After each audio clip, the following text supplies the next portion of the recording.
Hello बच्चों, welcome to another video from NCERT biology easy tutorial. आज के इस वीडियो में हम क्लास 6 साइंस का 5th चैप्टर पढ़ेंगे, जो है सेपरेशन ऑफ सब्सटेंसेस, यानी कि पदार्थों का पृथक्करण। और इस चैप्टर के कुछ टॉपिक्स हम पहले वीडियोज़ में पढ़ चुके हैं। आज का ये जो वीडियो है ये है मेथड्स ऑफ सेपरेशन के बारे में। इससे पहले मैं आपको 2 मेथड ऑफ सेपरेशन पढ़ा चुकी हूँ, हैंड पिकिंग एंड थ्रेशिंग। ठीक है, आज हम 2 और मेथड्स को लेंगे इस वीडियो में, जो हैं विनोइंग एंड सीविंग। तो सबसे पहले हम देखते हैं विनोइंग। विनोइंग भी एक पदार्थों के पृथक्करण की एक प्रक्रिया है। विनोइंग समझाने के लिए आपको एक एग्जाम्पल मैं देती हूँ। अगर आपके पास रेत और सूखी पत्तियों का चूरा है, उन दोनों का आपने मिक्सचर बना लिया। ठीक है, रेत ले ली और उसमें सूखी हुई पत्तियों को बारीक उसका चूरा बना के मिक्स कर लिया रेत में। ठीक है, तो इस मिक्सचर से क्या आप सूखी पत्तियों को अलग हटा सकते हैं? उसके लिए एक तकनीक अपनानी पड़ेगी आपको, हवा उसमें देनी पड़ेगी। अगर आप उसमें थोड़ा फूंक मारेंगे तो फूंक मार के जो सूखी पत्तियां हैं, क्योंकि उनका वेट कम है, हल्की होती हैं, वो अलग हो जाएंगी और जो रेत भारी है वो वहीं पर बनी रहेगी। ठीक है, तो यही सिद्धांत, यही प्रक्रिया अपनाई जाती है विनोइंग में। ठीक, एक और एग्जांपल मैं आपको देती हूँ। मूंगफली सबने देखी है, पीनट्स, है ना। मूंगफली का छिलका हटाने के लिए हम क्या करते हैं, अपने हथेली पे रख के ही मूंगफली को हाथ से थोड़ा सा मसलते हैं, तो जिससे उसका छिलका और मूंगफली के जो दाने हैं वो अलग हो जाते हैं। अब वो छिलका हटाने के लिए हम क्या करते हैं, मुंह से फूंक मारते हैं, है ना। फूंक मारा तो छिलका हट गया और दाने सॉलिड हमारे हाथों में बच जाते हैं। तो ये प्रक्रिया है विनोइंग की।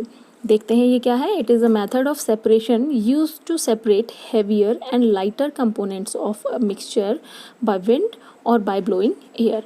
तो हवा के द्वारा या हवा फूंक करके अगर हम 2 पदार्थों को अलग कर रहे हैं, इस प्रोसेस को हम कहते हैं विनोइंग। ठीक है, तो जब हार्वेस्टेड क्रॉप से थ्रेशिंग के द्वारा ग्रेन्स अलग कर लिया जाता है, जैसे धान के बीज हमने अलग कर लिए हैं। ठीक है, अब उससे जो उसका हस्क है, उसका जो छिलके जो हैं उनको अलग करना है, तो हम क्या करेंगे, हवा के द्वारा इसको अलग किया जाता है। देखो मैं आपको यहाँ पे एग्जांपल्स पिक्चर्स में आपको दिखा रही हूँ। पिक्चर्स में एग्जांपल दिख रहा है ना आपको, कैसे हवा से जो है जो दाने हैं अनाज के वो भारी एक और हो जा रहे हैं, और हवा से जो ये हल्का कूड़ा है इसका, ये उड़ जा रहा है। ठीक है बच्चों, so this method is use to separate husk from grains. अनाज से उसका छिलका अलग करने के लिए ये मेथड यूज़ किया जाता है। अगली प्रक्रिया है सीविंग की। तो सीविंग में क्या होता है, आपने देखा है चाय छाननी है आपने घर पे, आप रोटियां बनाते हैं तो आटा गूंथने से पहले आटे को छानते हैं, है ना, सीव से। सीव यानी कि छन्नी। तो sieving is a method of separation in which the mixture is pass through a filter और अ सीव, जिसमें कि जो मिक्सचर है 2 पदार्थों का, उसको सीव से या छन्नी से गुजारा जाता है, जिससे क्या होता है, the large particles, the impurities do not pass through the filter and hence collect on the sieve. तो आटा छानते समय आपने देखा है कि जो बारीक आटा है, साफ आटा है, वो नीचे आ जाता है छन्नी से, सीव से, और उसके ऊपर जो इम्प्योरिटीज़ हैं, जो छिलका ग्रेन्स का है ना, और अगर कोई पत्थर के दाने हैं छोटे, कोई भी इम्प्योरिटी है, वो छन्नी में ऊपर रह जाती है। ठीक, the fine particles flow pass the सीव and can be collected below. ठीक, तो ये तो सीविंग रही हमारे घर पे, आटा गूंथते समय हम सीविंग की प्रक्रिया से हमने आटा छान लिया। इसके अलावा बड़ी बड़ी फैक्ट्रीज़ में क्या होता है, जब गेहूँ को जब पीसा जा रहा होता है, जब आटा बन रहा होता है ना, तो उस समय क्या करते हैं, बड़ी बड़ी छन्नियों में कई सारे अनाज को एक साथ डाल करके उससे इम्प्योरिटीज़ को अलग कर लिया जाता है।